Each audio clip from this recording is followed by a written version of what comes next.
Any health updates for your group? No, Steve Novak's hand's a little bit banged up, but he's okay. If we had a game tonight, he'd probably play, but a little sore. But everybody else, same nicks and bumps and bruises of training camp, which we're still in. All right, almost approaching the halfway point for your training camp. Where would you gauge you are in your plan with this group? Well, we feel like we still have a lot to go. We're a long way to go. And, you always feel that way as a coach. We're not happy with a lot of things, not happy with our passing, spacing, timing offensively. Our defensive rebounding can definitely be better.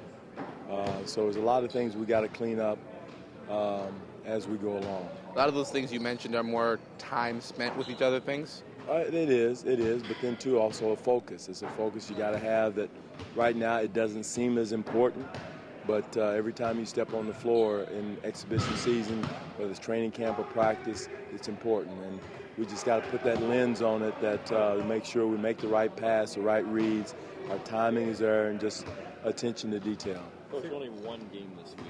Is that a good thing that you can actually practice? Well, a little bit. It's half. 6 one way, half a dozen the other, because we need the practice time, but also too we need to execute these things in a game, and that's it's a double-edged sword. So we're going to spend our time on the practice floor working on our timing, defensive rotations, and all those things. But then, too, we want to see it executed in the game. So you'd like to have it where it wasn't so spread out, but it is what it is. I think we have this conversation every year, but is this sort of the point of preseason where you really have to keep their focus because they start looking forward? No question, Eric. Right now is the midpoint.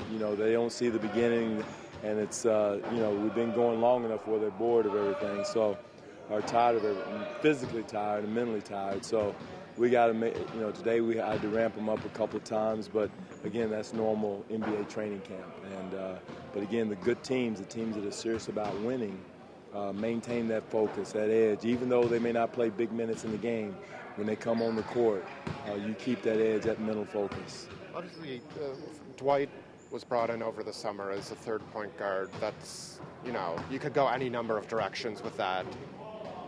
Why go to somebody who spent 1 year in France? What attracted you to him specifically? Well, his performance in France last year, he was MVP of that league there, and then also, too, his performance in the Orlando Summer League caught our scouts' eye, and he's played well in the Summer League. He's played well in training camp, and he's did a decent job in exhibition games. Typical rookie mistakes, but I don't know if there's any guards in the late first or second round that are as good as Dwight. So for us, it was a steal, and it was good eye for his talent because he has speed and quickness you can't teach. Do you like it when players willingly go over to Europe if they're, not on the radar when they come out of the college? It says something about his willingness to. Well, it could be a business move too. It could be a business move on his part, which it says something about his business acumen.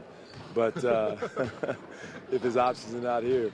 But, no, I like that because he played I don't care if it's any league that you're a winner, you recognize as MVP, you've done something positive. And, I like that about him.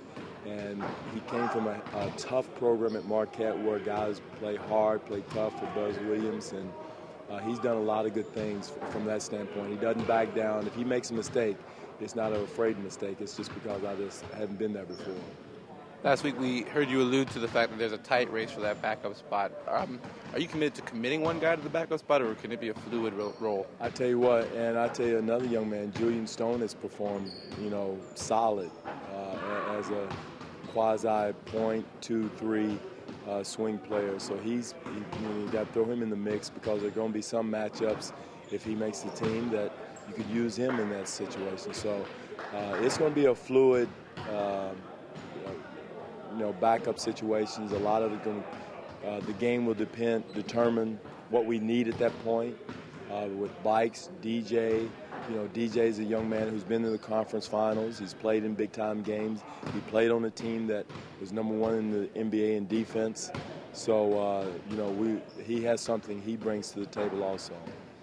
You maybe foresee a little Dwight in the sort of Leandro role when he was here a bit? Yeah, he can come in and change the game. I mean, he has that type of Leandro speed. I don't know if he shoots the ball as well as Leandro does right now, but he does have a three-point game in his repertoire, and he's a little bit stronger, bigger, physically built, more so than Leandro. But that type of speed he brings to the game, they can break defenses down off the dribble. Prior to Saturday, had you ever seen 4 delay of game calls in one game? You're trying to get me in trouble, Josh. But no, it's a tough rule. I think it's just going to, like all the emphasis that we do, which are all good, it's just going to take time for players to get used to it because it's such a natural habit to ball hit you, to hit it and knock it to the referee, and you can't do it. I mean, we got to adjust to the officiating. That's the rule.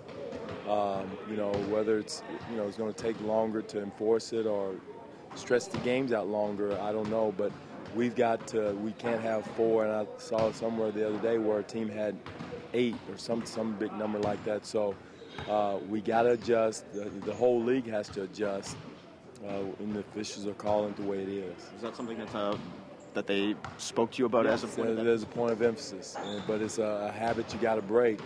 Just like the touch foul a couple of years ago when they put the no-touch foul in, no-touch rule in. It's the same thing. So it's just going to take time, and it's going to probably be a little ugly until players adjust and make a decision and say, hey, I'm going to leave the ball alone.